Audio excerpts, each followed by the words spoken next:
WWE superstars are the most bipolar human beings on the planet. One minute they'll go from being the most beloved person on the planet to being the most dastardly, most hated human being that there is. In the industry, that is called being a babyface, which means being the good person, or a heel, which means being the bad person. But some WWE superstars do one better than the other. And that's what we're going to be looking at today, as we're going to analyze some of the most popular WWE superstars on the roster today and determine whether they're better as a babyface or better as a heel. But as always, don't forget to subscribe to the channel, ring the bell for notifications if you're a wrestling fan. I'm really confident that you're going to like this channel because we upload daily wrestling content, so go ahead and subscribe. God.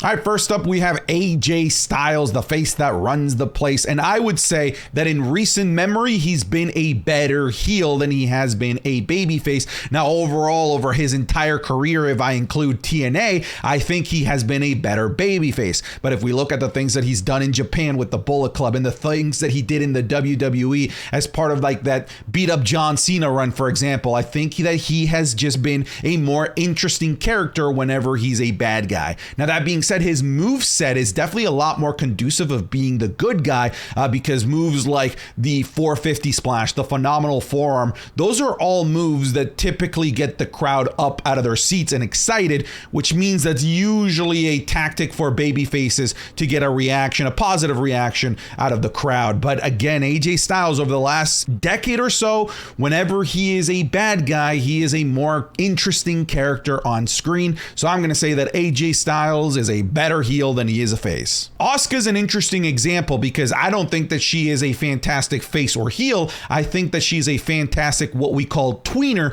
which is an in-between character that could at any moment decide to be a good woman or a bad woman. And that's where I think that she fits in the best. That's the type of character that she played over in NXT Black and Gold. And that's the kind of character that she's been playing here over the last several months, even though I'd say leading to that SummerSlam match, she was definitely more heel than she was face. But that's the point of the tweener, that at any moment in any episode she could be one or the other, and I think Asuka plays that tweener role really, really well. That being said, I like to be able to root for Asuka. I think she's very, very fun and very, very charismatic whenever she is the baby face in the situation. So I'm going to say that Asuka is a better baby face than she is a heel. Next up, we have another character that's over the last couple of years been sitting on that fence of tweener, and that is big time Bex, the man, Becky Lynch. They tried to turn her just like outright heel, and the fans just kind of refused, similar to like a Stone Cold Steve Austin situation where people just wanted to root for her because it was cool to root for her, even if she was doing the bad, dastardly things a la Stone Cold Steve Austin. So again, that's why I'm saying that she plays that in between on the fence tweener role much better than any of the other two sides. But again, we're trying to figure out whether she's a better face or a better heel, and in my opinion, she is a better face because people just want to root for Becky Lynch. Making her a heel, although can be interesting at times, creates a weird dynamic in the ring, especially when when there's a babyface that we're supposed to root for, but instead we're finding ourselves still wanting to root for Becky Lynch because she's just the cooler character of the two. So in order to create a better balance and a better match dynamic, it just works better when she's the good woman in the match. So I'm going to say that Becky Lynch is a more valuable and a more, wouldn't say necessarily interesting, but definitely easier to get behind babyface than heel. Next up, we have Bobby Lashley, and babyface Bobby Lashley traditionally has not worked. I am very interested in what they're doing with him today as of the making of this video, which might be to teeter on that line as part of the Hurt Business with the Street Profits. But typically, babyface Bobby Lashley has not worked. The only times that we've really seen a good run from Bobby Lashley is when he embraces the hate, if we want to call it that, and becomes a heel. I'm going to say that Bobby Lashley, as of the making of this video, because we could be seeing something really interesting with him in the Street Profits and the new Hurt Business, if that's what they're calling it, I'm going to say that he's traditionally a better heel than babyface. Next up, we have Brock Lesnar, and the answer is absolutely, he is a much better heel than he is a babyface, though I do like to see those occasional babyface runs from Brock Lesnar. The reason why he works so well as a heel is because he is just final boss vibes. vibes. Like, he is the guy that you go to if you want to make it to the top. That's what Seth Rollins had to do, Cody Rhodes, Roman Reigns. Everyone has to go through Brock Lesnar, and he just works as a fantastic adversary as that final test for the babyface to overcome. Now, that being said, it's really fun when the overpowered final boss is on your side and decides to be a good guy for once and demolishes those heels that we hate and want to root against. That being said, like, though that works in spurts, but throughout his career, it's just worked much better for him if he's a heel. So I'm going to say Brock Lesnar, significantly better heel than babyface. Next up, we have Bayley, and dude, I don't know, man. I'm a little bit torn because I really like the hugger character. It was so different, so unique, and so over the top that it worked for me. Like, the cheesiness and campiness of it was so outlandish that I don't know, I got behind it. So that being said, I do think that she plays this character of the role model very, very well, and I think she enjoys it more. Honestly, I think it's a better extension of her regular human self than what the hugger was. So I guess I'll go that with her being a better heel. It's also the Bayley that we've gotten for the most, I think, really at this point in her main roster career. But honestly, for me, toss a coin. I like the hugger, but I think the correct answer is that she is a better heel than babyface. So that's what I'll go with. She is a better heel than babyface. Next up, we have Charlotte. And if you like babyface Charlotte, do you also like someone shitting in your bowl of Cheerios? Because I don't understand why the WWE even attempts babyface Charlotte. It doesn't work. Everyone wants to root against her. She is, and no offense if you're a fan of them, but she is the New York Yankees. Like, she is the tip of the top. She is the machine. She is the one that sits at the top of the ivory tower. So when you try to make her a baby face, like, fans just don't buy it. Fans don't buy it. So she is a significantly much better heel. People want to boo Charlotte. So whenever she's a baby face, she's still gonna garner boos. It's usually what happens at some point in whatever feud that she's in. So I'm gonna say that Charlotte, it's not even close, a much better heel. Cody Rhodes, definitely a much better babyface, although he did have a really fun run as the dastardly American Nightmare through Ring of Honor, Impact, and throughout the Independents. But if I'm comparing like the stuff that he's done as a babyface in the WWE and AEW, it's definitely a lot more interesting than what he did as a heel when he was like dashing Cody Rhodes or the face mask Cody Rhodes or part of the Rhodes Scholars, Stardust. Now that might just be that he gets terrible characters when he's a heel, but hey, I don't make the rules. I'm just working with what I'm given, and he has just had a much more flourishing career in wrestling whenever he's a babyface, and the kids and so many kids just love this guy. So come on, he's a good babyface. He's a good babyface. I'm gonna say he's a better babyface. Oh God, come on. Do we have to spend any time on this? Like, it's heel. The Dirty Dom Dom is the only Dom Dom that's gonna work for the rest of his career. He can never be a babyface. Do you understand that? He can never be a babyface ever again. He needs to be a heel for life. That is his character. Whether he wants to be a bad guy or not, it doesn't matter. People are going to boo him for the rest of his career, and he needs to continue to embrace that, and I think he's loving it. I'm going to say, without even a single shadow of a doubt, he's a way better heel than babyface. Edge does a pretty good job when he's doing both, but he is one of the greatest heels of all time. Like, I don't think that that's a questionable statement that I just said. He is one of the best heels of all time. When he wants to play a babyface, it's good. Don't get me wrong. He has range. He can be one or the other, and he can be a great babyface, but he's not one of the greatest babyfaces of all time. But when he's heel, he's one of the greatest heels of all time. So I'm just using math here, folks. He's a much better heel than he is a babyface. Drew McIntyre, this is fascinating because I want to see a heel run from Drew McIntyre, but that's not because I don't like him as a babyface. I think I would just like to see something different from him as of the making of this video, but clearly he has had a much better run in the WWE as a babyface than he has had as a heel. He does a really great job of connecting with the fans as well. So yeah, like the last three and a half years of his career, he's been that babyface, and he's done a fantastic job. NXT Black and Gold, he was like the babyface of NXT Black and Gold for a while, and then they turned him heel on the main roster and made him Dolph Ziggler's henchman, and that just it didn't work. I don't know. Again, maybe it's a situation where it was just a bad heel character that they gave him. But then we also have, previous heel characters that he's done, like 3MB, The Chosen One, and I would say that the best runs of his career, not just in terms of accolades, but in terms of like connecting with the fans and being interesting, is when he's been a babyface. So although I want to see a heel run from him just to see something different, I'm going to say that Drew McIntyre is a better babyface than a heel. Next, we have the Usos, and this is also fascinating because they just went from being long-term babyfaces to being long-term heels, and now they're separate where one's a babyface and one's a heel. So this creates an interesting conversation.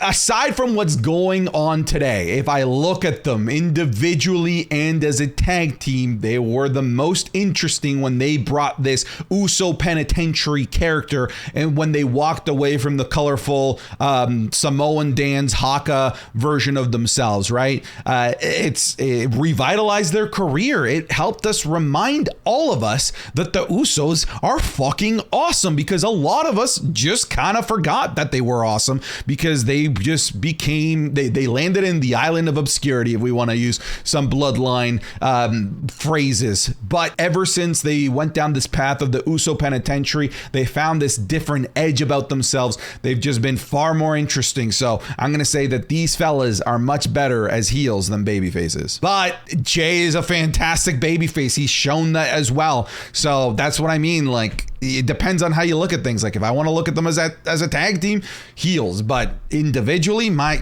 Jay is just such a natural, charismatic babyface. He is good at this. And we haven't seen it, as an individual babyface run for very long. We've only seen it here for a couple of months. But I think, maybe in a few years down the line, he could be one of the top babyfaces in the company. Kevin Owens. Okay, Kevin Owens, I've never loved babyface Kevin Owens as much as I like this current iteration where he just kind of snaps at all the heels and screams at them and just absolutely loses his shit. But traditionally, heel Kevin Owens has just worked more. I think his combination of his moveset, his ability to cut specific types of promos, his ability to be, he could be so dastardly. Anytime that he wants to be the most heinous guy in the company, Kevin Owens goes above and beyond and really makes you hate him. I mean, like, right from his debut, he did like the most dastardly thing, which is backstab your best friend. Kevin Owens, to me, is a significantly better heel, although he's doing some interesting stuff as a babyface. Logan Paul, I'm just glad that WWE recognized that this guy does not work as a babyface. Everyone wants to boo him. He's fantastic at what he does within the WWE, but all of the baggage that he has outside of the WWE, whether WWE wants it or not, has carried over into the WWE. And although all of us are unanimously impressed with what he's done in the ring, and we know that he can be a phenomenal character worker, he's great on the mic, he's put on fantastic matches, that baggage is leading a lot of people in the WWE universe to just naturally want to boo him. And I think they finally realized that. They turned the page on Logan Paul being a babyface and turned him heel, and he's been heel ever since, and it should always be that way. Logan Paul not only should be heel, but he's a fantastic heel all the way. Oh, this is fascinating. We have Randy Orton. Whoa, he's one of the greatest heels of all time, right? I think it's going to be the same conversation as Edge, because we have one of the greatest heels of all time. But when he wants to be babyface, for the most part, I don't think it's worked. Like, I think of his feuds against the likes of Christian, the likes of Bray Wyatt. It's just kind of awkward. But that most recent run pre-injury with Rated RK Bro really showed his range in terms of being able to play both sides of the aisle. So I want to give kudos to his most recent babyface run as part of Team RK Bro. But dude, it's Randy Orton. That's one of the greatest heels of all time, especially bald Randy Orton, heel all day. Rhea Ripley could play both as well, but I think that her most recent run with the Judgment Day has really elevated her as one of the greatest greatest heels in the company today, including both men and women. I think this is where she just fits the most naturally. Not that I'm saying that when she was a babyface, it was awkward. I think she was a fine babyface, but once they had this character turn and she got to become mommy, she really truly flourished on the main roster. And again, maybe down the line, we need to see a babyface run with this newfound confidence and main event talent that Rhea Ripley has become to really be able to compare them, because her current run as a heel dwarfs everything that she did as a babyface. She's a better heel. Oh, come on. This is the prime example of somebody who is a much better heel than babyface. Babyface Roman didn't work. Nobody wanted to root for Roman. The fans rejected Roman. It just was never going to work. I mean, sure, the some of the kids and the more casual audience and viewers were behind the big dog Roman Reigns, but dude, it's funny because he gets more boos and more cheers now as a bad guy than he ever did as a good guy. And this character that he plays, oh my dude, he has elevated his acting to a whole nother level as the head of the table, the tribal chief. I don't think this is close. He's a much better heel than babyface. I think Sami Zayn is a better face, although I really liked his heel run when he was a member of the bloodline. But even then, man, like, you just wanted to root for the guy. Sure, he was a heel by de facto because of who he was aligned with in the bloodline, but he was still kind of a babyface even during that because people just loved Sami Zayn so much. He's just so easy to get behind. The underdog of the indies, I'm taking Sami Zayn as being a far better babyface than heel, because we even wanted to boo him we even wanted to cheer him when he was a heel. So that's like the picture perfect evidence that he is a much better babyface. Next, we have Sheamus. And dude, this is quite an interesting situation because I never could get behind Sheamus as a top level heel. I don't know, just never could. Whenever when he did his run in 2009, 2010, where he won the WWE Championship as basically a rookie in the WWE, and then his stupid Mohawk look heel run when he became WWE Champion, I couldn't get behind it. There was a time where he was a heel also as part of the Brawling Brutes. Couldn't get behind it.